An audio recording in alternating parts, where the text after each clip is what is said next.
जातिवाद को बढ़ावा दिया था। मेरे ऋषिवर देव दयानंद के तर्कों के सामने विधर्मी और पाखंडी दिखते थे भले। जब एक परिवार में भोजन करने के लिए गए तो एक उनका भक्त दौड़ा दौड़ा पीछे पीछे गया और ऋषिवर देव दयानंद के पास में जाकर के कहता है, स्वामी जी ये आप किनके घर में आ गए हो? इनके घर में आना ब्राह्मणों का उचित नहीं है। और जब थोड़ी देर बाद भोजन करने लगे और रोटियां सामने आई, वो फिर कहता है, स्वामी जी ये क्या कर रहे हो? ये रोटियां आपके लायक नहीं है। स्वामी जी ने कहा, क्यों लायक नहीं है? बोले इसलिए लायक नहीं है क्योंकि ये जो रोटी है ये नाई की रोटी है। क्या कहा? ये तो नाई की रोटी है। लेकिन दयानंद की तर्क बुद्धि देखो मेरी माताओं, मेरे ऋषिवर देव दयानंद उस रोटी को हाथ में लेकर के कहते हैं कि कौन कहता है ये नाई की रोटी है? अरे ये तो गेहूं की रोटी है। क्या कहा? ये तो गेहूं की रोटी है। लेकिन आज हम जातिवाद में बढ़ते जा रहे हैं साहब। और कैसे बढ़ते जा रहे हैं? आज कहते हैं ये जाटों का गांव है, ये गुजरों का गांव है, ये कुम्हारों का गांव है, ये पंडितों का गांव है। अरे अमेरिका से एक खबर चलती है, जब वहां कोई हमारे भारत का कोई बेटा गोल्ड मेडल जीत लेता है तो अमेरिका से खबर चलती है, क्या चलती है? बोले भारतीय ने गोल्ड मेडल जीता। बेटा बैठ, अब उठा नहीं, ठीक है? कौन सी खबर चली? मेरी हिंदी समझ में आ रही है आपको? मुस्कुरा करके बैठ, तब और ज्यादा समझ में आएगी। कौन सी खबर चली? आवाज नहीं है कि भारतीय ने गोल्ड मेडल जीता। क्या लिखा? भारतीय ने गोल्ड मेडल जीता। अब वो खबर अमेरिका से चलती चलती जब भारत में आकर के घुस जाती है तो ये खबर बदल जाती है। और फिर क्या लिखा आने लगता है अखबारों की हेडलाइन में अंदर कि गुर्जर के लड़के ने गोल्ड मेडल जीता, जाट के लड़के ने गोल्ड मेडल जीता, ब्राह्मण के लड़के ने गोल्ड मेडल जीता। आज जातिवाद के गोले में फंस के मेरे साथियों, मेरे मित्रों, हम रह जाते हैं। अच्छा, जिस जातिवाद की पीढ़ियों से मेरे दयानंद महाराज आपको निकालने के लिए आए थे, क्या हम निकल चुके? क्या? अरे मुट्ठी उंगली कुछ तो हिलाओ। निकले क्या? नहीं निकले। कब निकलोगे? मुझे लगता है शायद ये कार्यक्रम भी कोई पहला कार्यक्रम नहीं। बड़े बड़े विद्वान आपके गांव में आए होंगे जो इस दुनिया में इस वक्त नहीं है, वो भी ये बातें कह कर के गए होंगे कि जातिवाद की बेड़ियों को तोड़ो और ऋषिवर देव दयानंद के एक झंडे के नीचे आकर के खड़े हो जाओ। क्या ऐसा होना संभव है? क्या? अरे बोलो, समय तेजी के साथ दौड़ रहा। माताओं, क्या ऐसा होना संभव है? ऐसा होना संभव नहीं है। क्यों? क्योंकि हम जब अपने बेटे की शादी करते हैं तो बोलो, क्या हम अदर कास्ट में करना चाहेंगे या अपनी बिरादरी में जाकर के घुसते हैं? बोलो, अपनी में जब बेटी की शादी करनी हो तब भी अपनी बिरादरी में जाकर के घुसते हैं। मेरा जब विवाह हुआ तो मेरे से पूछा, संदीप जी आपको कौन सी कास्ट में शादी करनी है? मैंने कहा पहले तो मुझे ये बताओ, क्या परमपिता परमात्मा ने कास्ट के नाम की मोहर व्यक्ति के ऊपर लगा रखी है? क्या जो परमानेंट मोहर लगा रखी हो कि ये गुर्जर ये जाट है, बनिया है? लेकिन हम सभी ने अपने आप को जातिवाद में बांट रखा है साहब। और बड़े गजब का माहौल कई बार बनता है जब हम जाते हैं ना कई बार शहरों में, तो कई बार लोग हमें भी नहीं छोड़ते। कहते हैं, संदीप जी कहां से आए हो? मैंने कहा जी मेरठ से आए हैं। बोले अच्छा, अभी भोजन आने में तो 1 घंटे की देरी है, क्यों ना आपस में थोड़ा वार्तालाप हो जाए? मैंने कहा जी बिल्कुल हो जाए, वार्तालाप करने के लिए तो हम आए हैं। तो भाई साहब शुरू होते हैं और क्या कहते हैं? बोले संदीप जी बुरा ना माने तो एक बात पूछ ले। अरे होता ऐसा नहीं होता जनरल, बुरा ना माने तो एक बात पूछ ले। मैंने कहा उसमें बुरा मानने की कौन सी बात है, पूछिए। बोले मैं ये जानना चाहता हूं कि आप कौन लोग हैं। डायरेक्ट नहीं पूछा, क्या कहा, आप कौन लोग हैं। मैंने कहा भैया गले में जिनेऊ कुर्ता पजामा पहन करके और सीखा रखी हुई है, क्या आपको नहीं पता कि हम कौन लोग हैं। अरे भाई आपकी आर्य समाज में आए हैं तो आर्य समाज के वचनोपदेशक हैं, और कौन लोग हैं का क्या मतलब। अच्छा वो जो पूछना चाह रहे हैं उनके प्रश्न का उत्तर भी मिल गया क्या हमको, जल्दी बोलो। अभी नहीं मिला। वो कहते हैं संदीप जी आप मेरी बात नहीं समझे, मैं तो ये जानना चाहता हूं कि आप किन में आते हैं। प्रश्न बदल दिया, क्या पूछा कि आप किन में आते हैं। मैंने कहा भाई साहब पैसे हो तो फॉर्च्यूनर में आते हैं, नहीं तो बस में भी चले आते हैं। अच्छा कुछ गलत कह दिया क्या, लेकिन अभी भी उस व्यक्ति को उत्तर नहीं मिला। वो फिर पूछता है कि संदीप जी मैं तो ये पूछना चाहता हूं कि आपकी जाति क्या है। मैंने कहा मेरी जाति मनुष्य जाति है। आचार्य कृपलानी ट्रेन में बैठकर के सफर कर रहे थे, और आपने देखा होगा जब 1500 किलोमीटर का सफर हम ट्रेन में करते हैं और सामने 2-4 व्यक्ति बैठे होते हैं, अच्छा बताओ परिचय का माहौल बनता है नहीं बनता है, बनता है ना। और बिना तो यही पूछ लेंगे भाई साहब आप कहाँ जा रहे हो, कहां तक जाओगे, और जब इतना पूछते हैं तो फिर आगे नाम भी पूछ लेते हैं। सामने बैठे हुए व्यक्ति ने आचार्य कृपलानी जी से उनका नाम पूछा, आचार्य जी ने नाम बता दिया, और नाम बताने के बाद में अगला प्रश्न आया कि आचार्य जी ये बताओ आपकी जाति क्या है। इस बात को सुनकर के मेरी माता और धर्म प्रेमी भाइयों बहनों आचार्य कृपलानी जी थोड़े से मुस्कुराए, और उसके बाद में गंभीर होकर के जवाब देते हैं कि भाइयों अब तुम मेरे से मेरी जाति क्या पूछते हो। देखो बात ऐसी है, जब मैं सुबह सवेरे उठ करके सोच आदि के लिए जाता हूं तो मैं उस समय अपने आप को शुद्र समझता हूं। क्या समझता हूं, शुद्र समझता हूं। और जब महीना पूरा हो जाता है, महीना पूरा होने पर जब मैं वेतन का हिसाब लगाता हूं तब अपने आप को बनिए से कम नहीं समझता। और जब बच्चों को पढ़ाने के लिए बैठता हूं या विद्यालय में बच्चों को पढ़ाने के लिए जाता हूं तब मैं अपने आप को ब्राह्मण से कम बोलो नहीं समझता। और जब से गांधी जी के साथ में अन्याय के खिलाफ लड़ने का संकल्प मैंने लिया है तब से मैं अपने आप को क्षत्रिय मानने लगा हूं, और यही मेरी बोलो जाति है।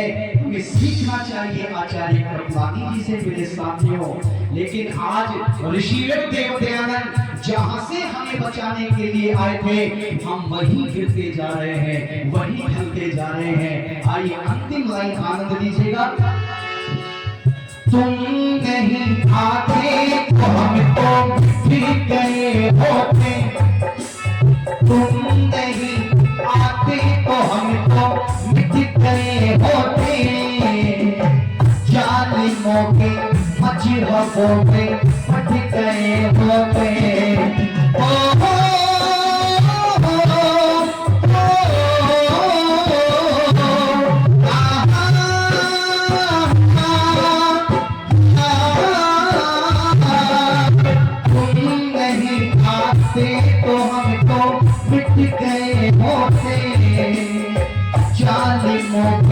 मजहबों में फट गए होते, सर की चोटी और जन्म फट गया होता, अरे सर की चोटी और जन्म फट गया होता।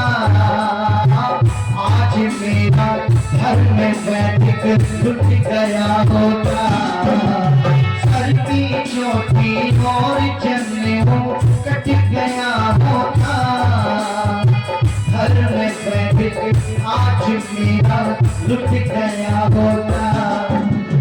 बस साहिल अब क्या और रुलाएगा,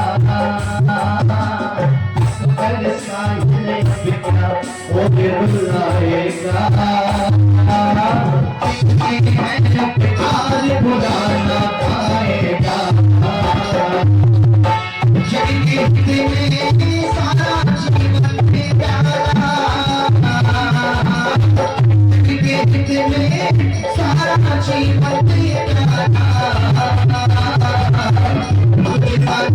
कोई कोई तो पारा आएगा, जीवन तेरे झलकाना करेगा,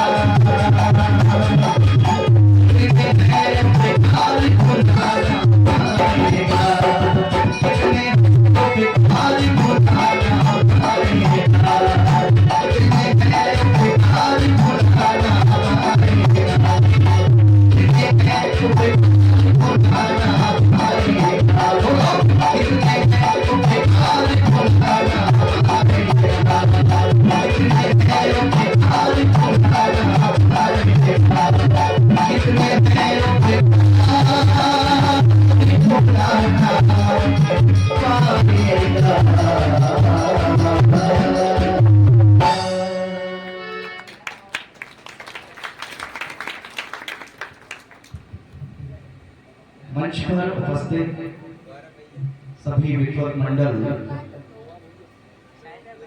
मेरे से पहले बहुत सुंदर चर्चा भजनों के माध्यम से, वक्तव्य के माध्यम से आपके बीच में रख करके गई हैं बहन पुष्पा आर्य जी। लक्ष्मी गाड़ी अनसुईया एवं मदालसा के समान पवित्र मेरी वंदनीय पूजनीय मातृशक्ति, बाहर से आए हुए सभी अतिथिगण, मेरे हम और नौजवान साथी, भारत का भविष्य, नन्ही नन्ही मुस्कान वाले प्यारे बच्चे, तुम नहीं आते तो हम तो मिट गए होते और जाली मौके मजहबों में बोलो बट गए होते। ये लुटने का, ये कटने का सिलसिला ये पहले ही चलता था जी ऋषिवर देवदयानंद के समय पर, या आज भी चल रहा है? नवदिया के लोग बोलते नहीं, पता बोलते नहीं, लड़ाई वड़ाई में बोलते हो हैं? जवाब दिया अहिल्या बन करके बिल्कुल ना बोलो। अहिल्या का नाम सुना है जी? अहिल्या का क्या अर्थ होता है? अहिल्या बोले कि वो रामायण में पत्थर की बन गई थी, वो थी कौन? अहिल्या ना, ये अर्थ नहीं। अहिल्या का मतलब ये है जब कोई वक्त आपसे कोई बात पूछ रहा हो और आप ना मुंडी ऐसे कर रहे हो ना वैसे कर रहे हो, तो आप क्या हो? आप अहिल्या हो। तो पत्थर की मूर्ति बन करके ना बैठे, आप जिंदा हो ये एहसास बोलने वाले वक्त आपको आप कराएं। क्योंकि मेरी ऐसी आदत बिल्कुल नहीं। नवाबगंज में कितने लोगों ने मुझे सुना है, जरा हाथ खड़ा करके बताएंगे। काफी लोग गए हैं वहां सुनने के लिए, तो आप लोग मेरे कार्यक्रम से बिल्कुल वाकिफ हैं कि मेरा बातचीत करने का ये सिस्टम होता है। क्योंकि जब तक मैं आपको कनेक्ट नहीं कर पाऊंगा तब तक मैं आपको कन्विंस भी, जल्दी बोलो, नहीं कर पाऊंगा। कनेक्ट होंगे तो कन्विंस अपने आप हो जाओगे। तो एक स्वर में मेरी बात का जवाब देना, बात तभी समझ में आएगी हम पहले ही कट रहे थे, लुट रहे थे, या आज भी कट रहे हैं और लुट रहे हैं। बोलो, आज भी हम कट रहे हैं और आज भी हम लुट रहे हैं। तो इसका मतलब हमने अपने इतिहास से कोई भी शिक्षा बोलो नहीं ली, कोई भी सीख हमने नहीं ली। हम गलती पे गलती करे जा रहे हैं, गलती पे गलती करे जा रहे हैं, और हम सामने वाले को माफ भी करे जा रहे हैं। हम सामने वाले के साथ में भाईचारा भी बोलो निभाते चले जा रहे हैं। अच्छा, ये भाईचारा पहले ही निभाया जाता था या आज भी निभाया जाता है? समय तेजी के साथ दौड़ रहा है भैया, मैं बिल्कुल राइट टाइम अपने कार्यक्रम को समाप्त करूंगा। ये भाईचारा पहले ही निभाते थे या आज भी निभाते हैं? अरे बोलो, आज भी निभाते हैं ना? तो ये भाई जो हैं ये आपको चारा पहले भी बनाते थे या आज भी बना रहे हैं? बोलो, आपके बरेली की घटना है, ज्यादा दूर मत जाइए। एक जिहादी घर में घुसता है और घर की जो गृहिणी है उसके लिए चाय पकौड़ियों का इंतजाम करती है और वो जिहादी छत पर दो मासूम बच्चों को ले जाकर के बोलो उनका कत्ल कर देता है। ये सन 57 की घटना मैं आपके बीच में नहीं बता रहा हूं, ये आज 2024 की घटना मैं आपके बीच में बता रहा हूं। और केवल यही नहीं, इससे थोड़ा सा और पीछे जाओगे तो आप उदयपुर में पहुंच जाओगे और उदयपुर के अंदर एक और कत्ल किया गया था जो भाईचारा बन गया था। और कौन बना था वो, जल्दी बोलो भाई। वो गरीब कन्हैयालाल टेलर जिसका कोई कसूर नहीं था, लेकिन इन भाइयों ने भाईचारा निभाते हुए उस बेचारे गरीब टेलर को बड़ी आसानी से चारा बना लिया था। अब मैं उदयपुर से सीधा दिल्ली आता हूं और आपने देखा होगा दिल्ली के अंदर अंकित शर्मा को ऐसे ही नहीं मार दिया था, बल्कि शरीर के ऊपर 400 वार चाकुओं के किए गए थे और तड़पा तड़पा कर उस बच्चे को मारा गया था। क्योंकि इनकी जो आसमानी किताब है उसमें स्पष्ट शब्दों में लिखा हुआ है कि जो हमारे पैगंबर को गाली देगा, जो हमारे अल्लाह को गाली देगा, तो उसकी सजा, जल्दी बोलो, उसकी सजा केवल और केवल मौत होगी। मौत से नीचे की सजा को स्वीकार नहीं किया जाएगा। अब मैं वर्तमान की बात आपके साथ में नहीं करना चाहता हूं। ध्यान देना मेरे नौजवान साथियों, जो जाति जो धर्म अपने इतिहास से कुछ नहीं सीखती है तो याद रखना समय उनके गाल पे तमाचा चढ़ने के लिए तैयार रहता है। अरे गुरुवर अर्जुन देव को खोलती हुई रेत के अंदर डाल करके मारा गया। गुरु गोविंद सिंह जी के दो छोटे छोटे शहजादों को क्या करके बोलो, दीवार के अंदर चुनवा के मारा गया। और वो 14 वर्ष का बच्चा, क्या भूल पाएंगे आप उसको, जिसका कोई कसूर नहीं था मेरे कारियों, और जिसका केवल एक कसूर था, उसने कह दिया था कि भैया तुम जो मेरी भवानी माँ को गाली दे रहे हो, यदि मैं भी तुम्हारी फातिमा को गाली दे दूं तो क्या तुम्हें अच्छा लगेगा क्या? बस इसी बात को बढ़ा करके चढ़ा करके किसके पास में लेकर के गए, काजी के पास में लेकर के गए। और उस समय फरमान जारी हुआ करता था, यदि तुम्हें अपनी जान बचानी है तो वही प्रश्न गुरु गोविंद सिंह जी के छोटे छोटे बच्चों से भी किया गया, जोरावर और फतेह सिंह से, और वही प्रश्न किया गया था उस 14 वर्ष के बच्चे, अरे किसका नाम है बोलो, वीर हकीकत राय से पूछा गया, हकीकत राय जुर्म तो तुमने बहुत बड़ा किया है, तो बताओ तुम जिंदा रहना चाहते हो या मरना चाहते हो? बोले क्या मतलब? तो वो काजी कहते हैं यदि जिंदा रहना चाहते हो तो इस्लाम को स्वीकार कर लो, और यदि इस्लाम स्वीकार नहीं करोगे तो फिर मरने के लिए बोलो तैयार हो जाओ। वो भारत माता का लाल, वो आपका भाई, मेरी माताओं, आपका बेटा एक बात कहता है, काजी साहब एक बात मुझे बताओ, यदि मैं इस्लाम स्वीकार कर लूंगा तो फिर कभी मरूंगा तो नहीं? बोले दिमाग खराब हो गया, मरना तो तय है। अरे ये तो अल्लाह की व्यवस्था है, जो आया है वो गया है, जो गया है वो आया है। इस्लाम स्वीकार करो या ना करो, अरे मरना तो तय है। अरे वो भारत माता का लाल एक बात कहकर के शहीद हो जाता है। वो वीर हकीकत राय कहता है, काजी साहब जब हर हाल में मरना ही है तो फिर आपके इस गंदे इस्लाम में मरने से बेहतर है कि मैं अपने राम कृष्ण के इस संस्कृति में रह करके मर जाऊं, तो ये मेरे लिए ज्यादा अच्छा। ओ मेरी माताओं, शहीद हो गया वो बच्चा, क्यों? क्योंकि अपने धर्म के प्रति मजबूत था। अच्छा, क्या हमारे बच्चे भी अपने मजहब को लेकर के जागरूक हैं क्या जी? बोलो। आज माँ बड़ी खुश होकर के अपने 5 साल के बच्चे को जब कोई मेहमान घर में आता है ना, तो उसको क्या कहती है कि बेटे तुम्हारे अंकल जी आए हैं, चलो इनको इंग्लिश वाली पोयम सुनाओ। कौन कौन सी पोयम चल रही है जी? कौन कौन सी चलती है?